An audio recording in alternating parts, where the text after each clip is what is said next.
you showed me was you had country like this, you had country like that, and you had your mortality rates there.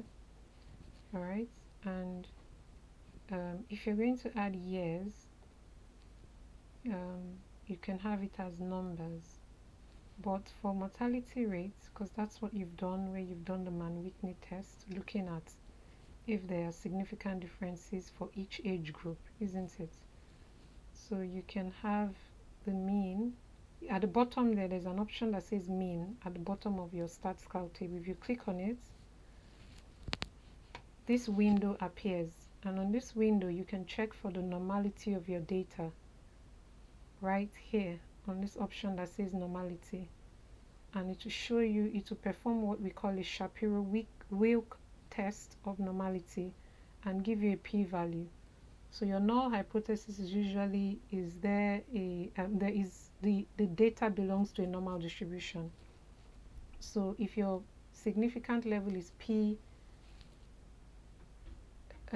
equals 0.05, so you compare your p-value here, the p-value that is here, check whether it's greater than or less than 0.05, and that way you reject the null hypothesis or you accept the null hypothesis about whether your data for mortality belong to a normal distribution. So that's one way for you to make sure that you're using the right test. So do you use the parametric tests or the non-parametric tests? For example, like you have used for Mann-Whitney. So you can select that and state that the Shapiro-Wilk test was done in StatsCloud. This was the p-value. Tell me the p-value. Report the p-value in your results section, and then that guided the choice to select a parametric or a non-parametric test. So basically explain why you have decided on using a Mann-Whitney test or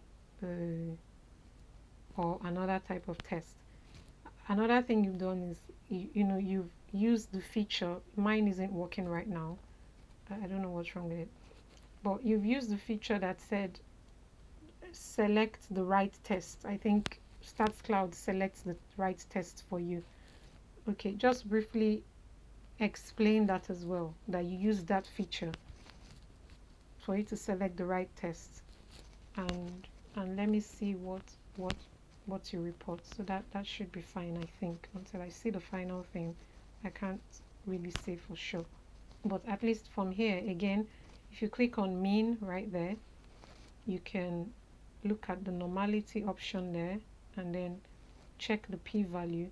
This test is only to see whether your data belongs to a normal distribution, the bell-shaped curve, and that tells you that you're on the right track for using a normal distribution test or for using a parametric or a non-parametric test.